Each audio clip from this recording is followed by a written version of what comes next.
This is a production of SDPB.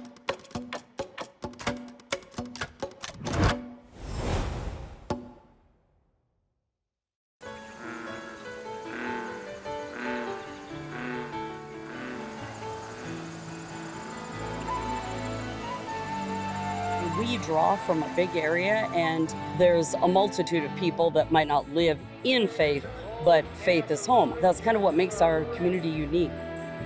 Everyone's friendly. Everyone speaks to you on the street. Hi! You can't beat a small town. And it's just a friendly, progressive little town. Join our crew as we meet the people who are driving, shaping, and wrangling Faith, South Dakota. Greetings from Faith, South Dakota, the Prairie Oasis. Greetings from Faith, South Dakota. Greetings from Faith, South Dakota. Great little town in the west. Greetings from Faith, South Dakota. Greetings from Faith, South Dakota. Greetings from Faith, South Dakota from the Rustic Barn. Greetings from Faith, South Dakota, the Prairie Oasis. Greetings from Faith, South Dakota. Greetings from Faith. Greetings from Faith, South Dakota. Hi, TV. Greetings from Faith, South Dakota. Greetings from Faith, the Prairie Oasis. We got everything a person wants, so come to Faith.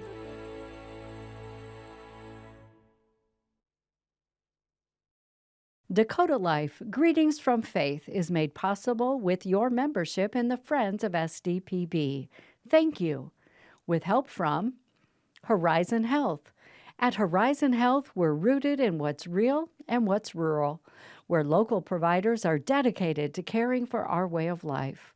Regular medical and dental checkups are important. More at horizonhealthcare.org. And by Black Hills Federal Credit Union. Since 1941, BHFCU has supported the hardworking people of South Dakota.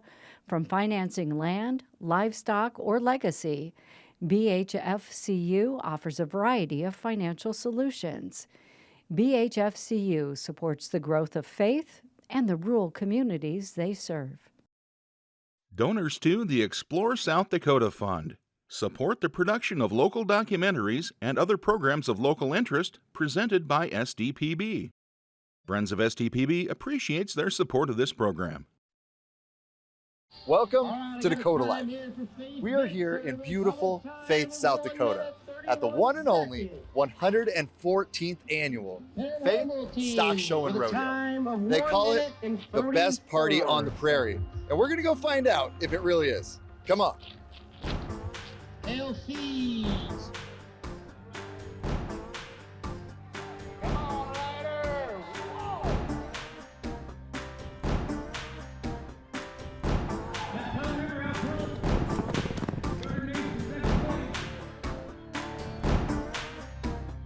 We are the longest running rodeo in the state of South Dakota. During the Depression and during the war years, a lot of communities did not have celebrations, but Faith always had a celebration. So that makes us unique, that we are the longest running because we didn't take a break during the Depression or the war years like a lot of communities did. There was one day kind of set aside for softball games, back in the 20s, 30s, 40s, that was a big deal. It's not as big of a deal now, and horse races is something that we've always been known for. From the time that Faith was started until now, we've always had horse races in some nature. The Indian relay races, that's what a lot of people come to see. That's one of our big selling points. Everybody wants to come see those relay races, and they're great watching. And we really try to get a lot of quality teams in here, so it's good watching for everybody.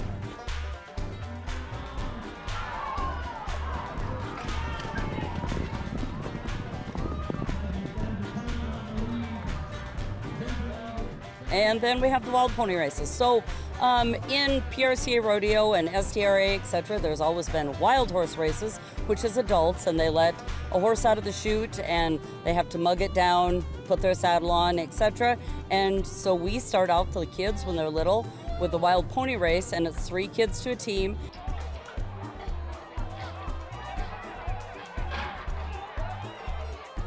It's like teamwork, because you need a mugger, you need a rider, and you need an anchor.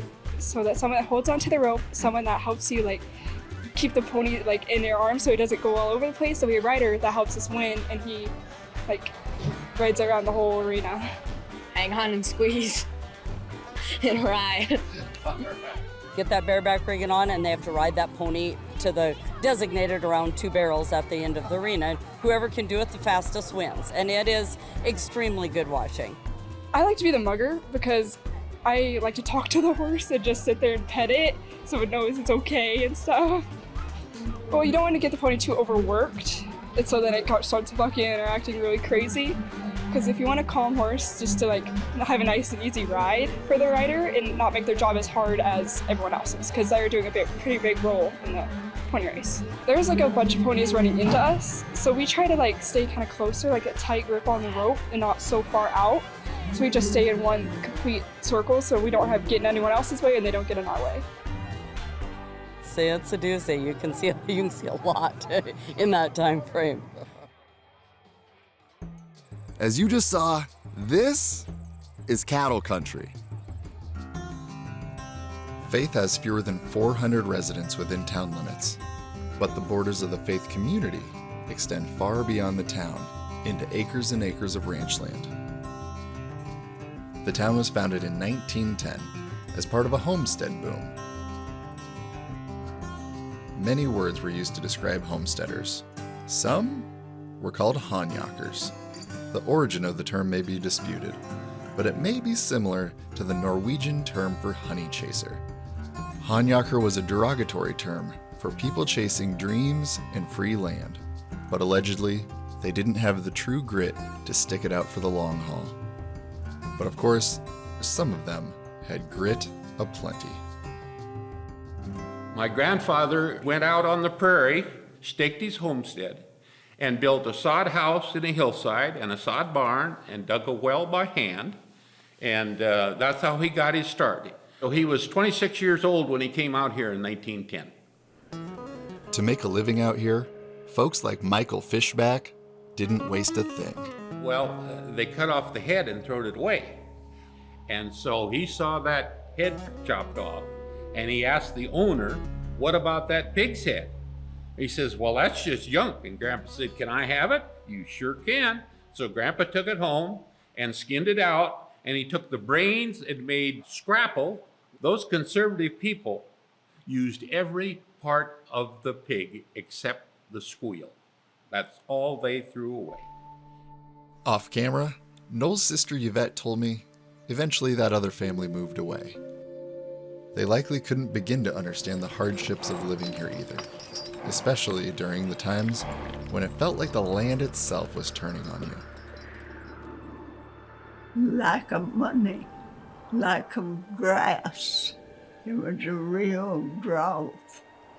The rhubarb and the asparagus, our crabapple trees, everything died off. And you were just afraid to use too much water, that maybe your well would go dry. It was scary. Everyone dealt with those hardships differently. Some faced troubled times by being a little unconventional. We can't discuss the history of Faith without mentioning Lawrence Slocum. He acquired a farm 3 miles outside of the town in its early days. But instead of building up a house and a barn, he started digging down. Slocum lived underground in a 5 by 8 foot hole for 40 years. His name was splashed across newspapers nationwide. Also 3 miles outside of Faith is Durkee Lake, brainchild of the newspaper editor and championed by the local doctor, both avid conservationists and sportsmen. It became a haven for wildlife and humans alike. Today, you can enjoy the scenic beauty of Durkee Lake, whether you're out fishing or enjoying one of the only sand green golf courses in South Dakota. There it is. All right. The greens here at the golf course might be grassless, but the prairie around Faith supports a whole lot of livestock. So it's fitting that one of the most famous sons of Faith is a cowboy. Hugh Ingalls was inducted into the South Dakota Hall of Fame in 2024. His ranch is just west of Faith and is known for its historic herd. The Ingalls Centennial Angus cows are the oldest Angus herd in South Dakota. The herd was registered by Ingalls' great-grandfather in 1895. Ranching organizations locally and nationwide sought Hugh Ingalls' leadership. He was known as a rancher with incomparable expertise, leadership, integrity, and faith. And I've been using the past tense, because Hugh Ingalls and his wife Eleanor Ingalls passed away in February of 2025. The couple had been married for 75 years and had 6 children. They passed away just 8 days apart. You can still feel the legacy of cattleman Hugh Ingalls in the cattle industry as a whole, and at places where the future faces of the cattle industry are learning the trade. I think every young person should work a cattle auction if you're going to raise cattle and sell them at auction. The Faith Livestock Auction was started in 1938. The Vance family owned and operated it for 3 generations after they purchased it in the 1960s. And then in 2017, it was put up for sale. I was raised here, grew up here. When this market, I heard it was for sale, we decided to purchase it along with my partner, Mason Dieterle, and we run it together. We just kind of try to do business with everyone the best way we can and be honest and work on it. In this deal, it's finding people to buy the cattle, and also you need to have a relationship with the people that got cattle to sell too. So we've seen an increase in numbers coming in here. October is traditionally a time to sell calves in cattle country, so it's a busy time at all sale barns across South Dakota.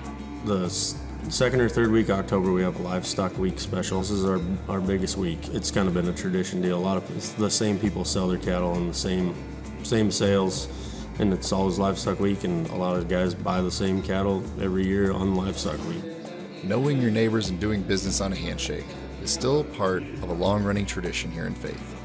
I've been ranching with my dad for 40 years now.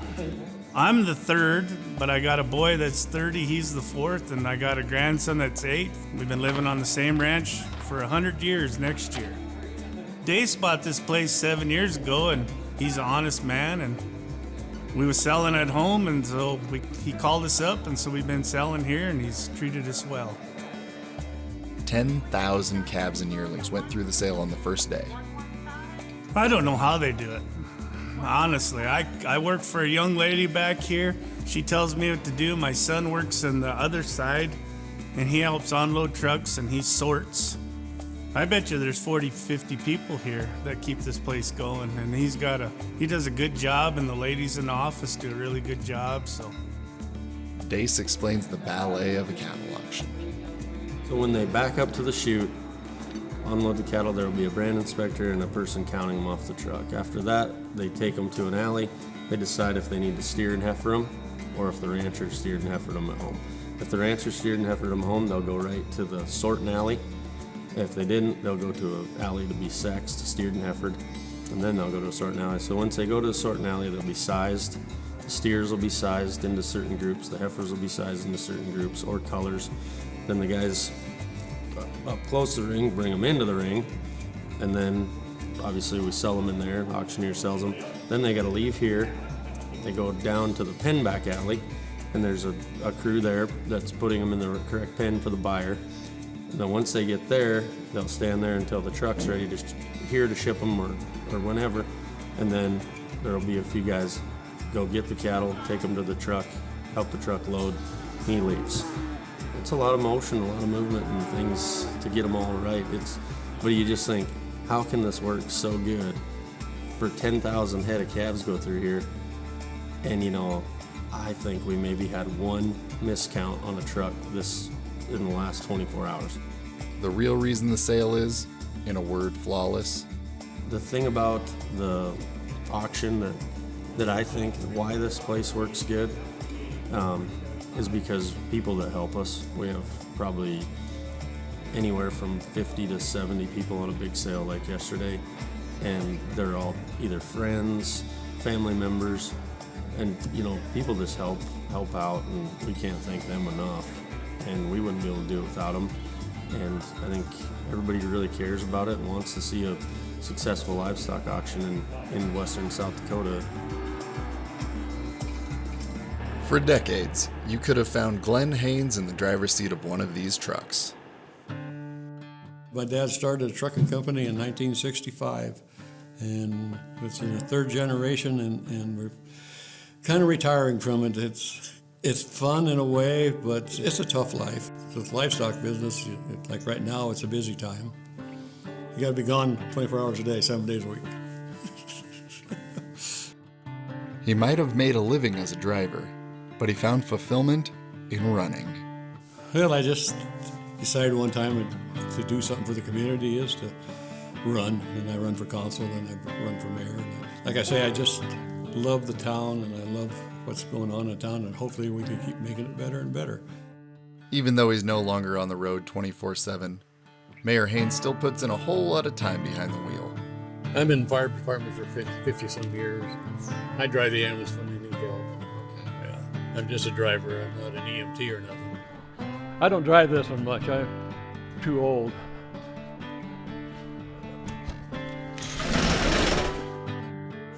But this is kind of amazing to see a little town like this to have that much. A statewide brag about this, it is.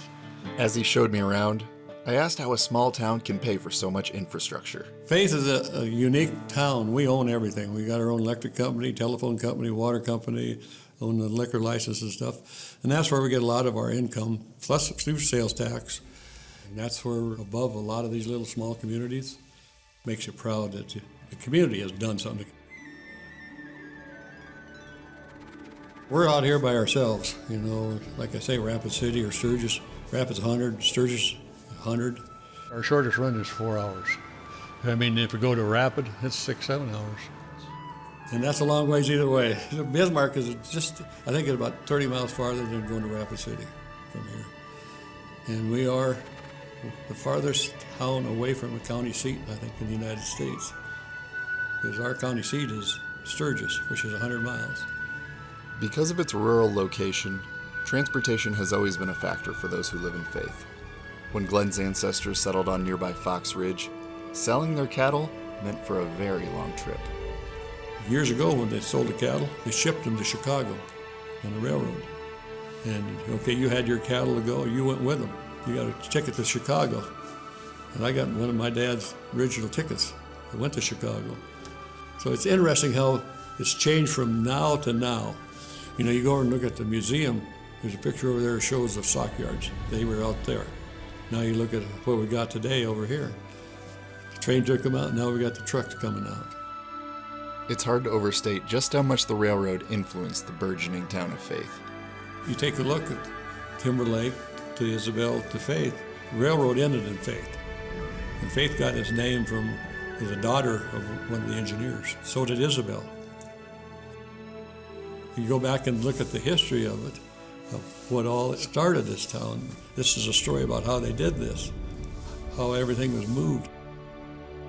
The train took with it sheep, wool, and cattle, and brought back people, goods, and a very important Wild West staple. It was built by James Flannery to market Golden Grain Belt beer. He had a contract with the Minneapolis Brewing Company in 1911. The ice was on the top floor. They cut it in the river.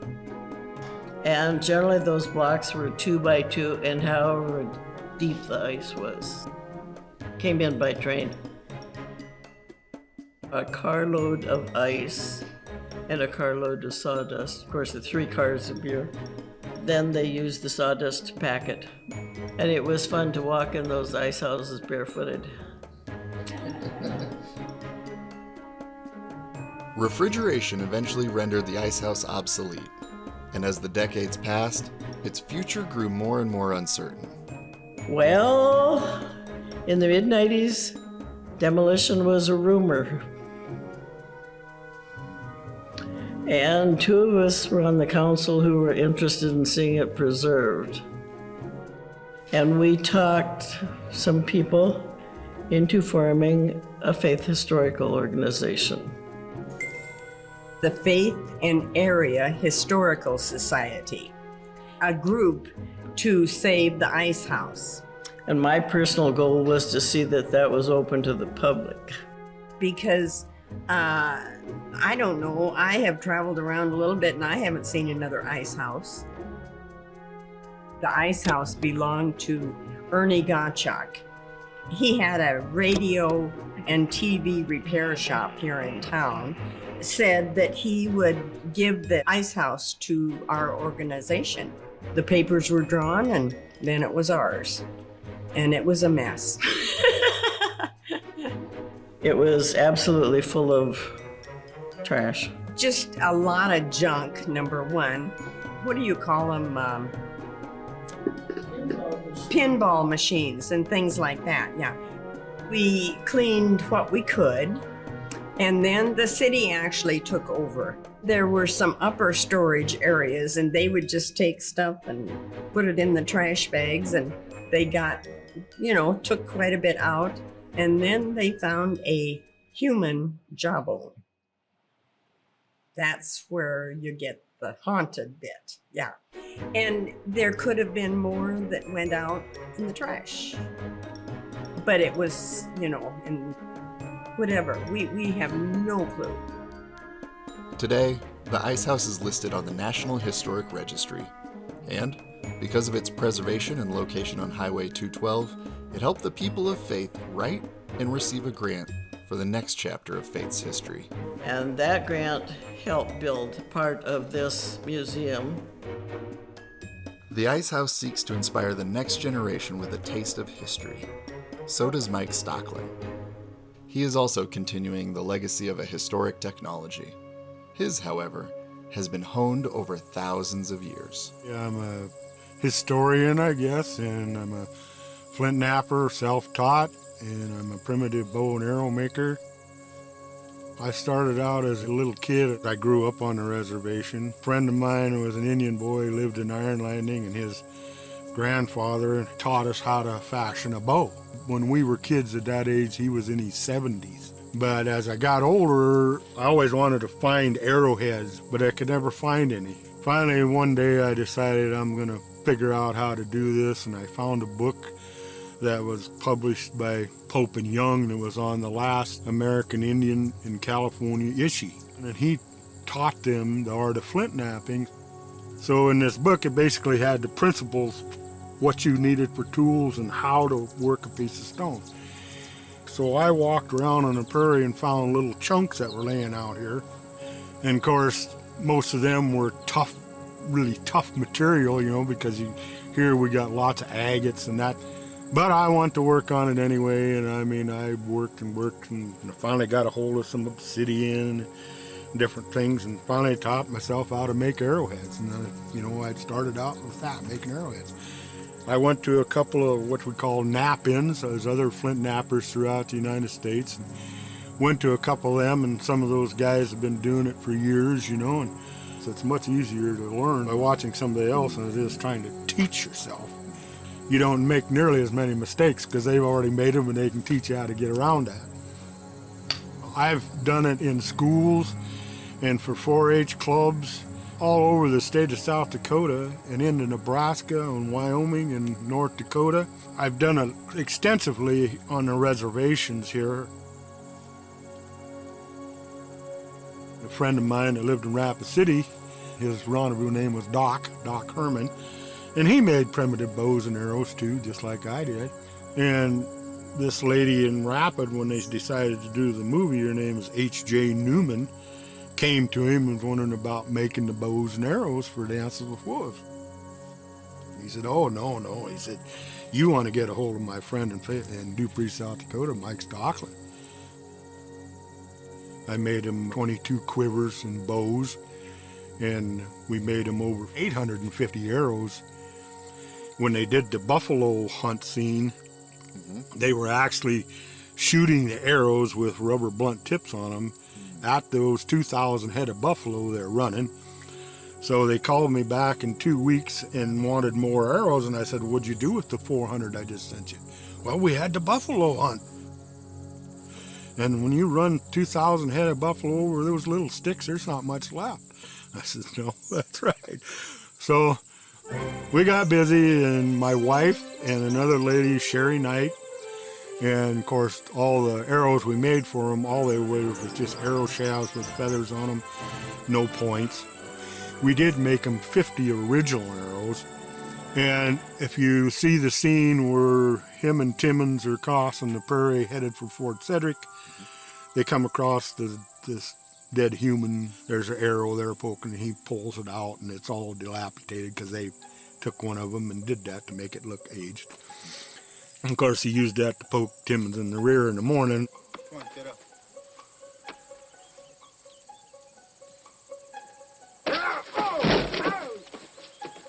If it would have been one of those cedar ones, it would have snapped. But with that one, you see how much it bends. It didn't break.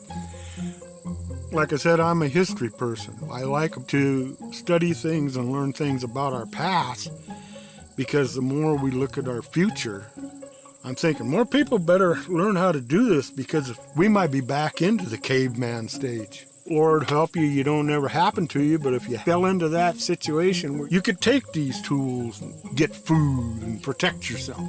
Now, do you want to try your hand at it? Ooh, go for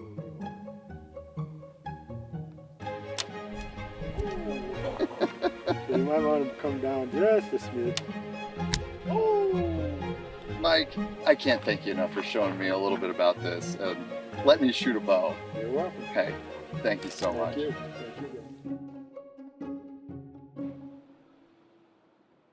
In today's world, there's a lot competing for our attention, so it's easy for us to get a little lost sometimes. But I like to think that with a little faith, one sign will lead to the next, and eventually put us right where we need to be.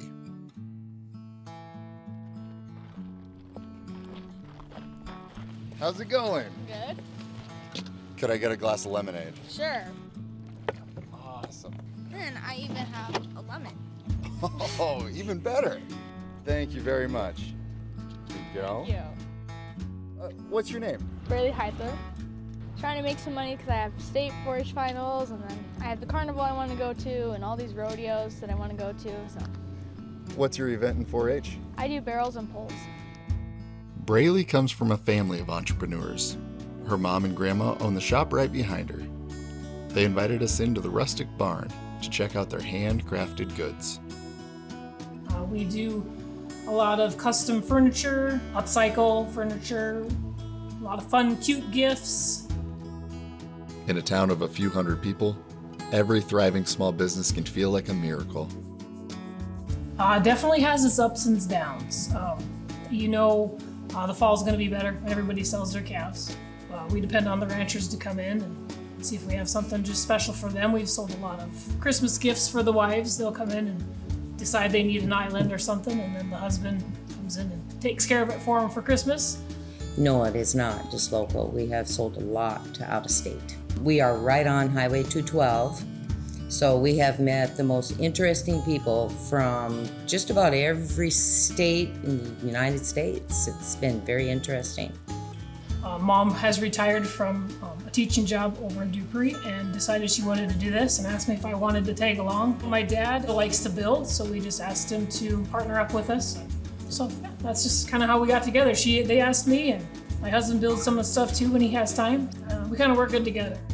And we can say it like it is. You can be more vocal, I think, since it's family. Like, nope, I don't like that. It's nice to work with family. When our conversation ended and our lemonade cups were empty, this family had a gift for us. To those of you who have followed along this season, it may look a little familiar. If you've missed any of our stories here in Faith or across South Dakota, you can see more at sdpb.org/DakotaLife.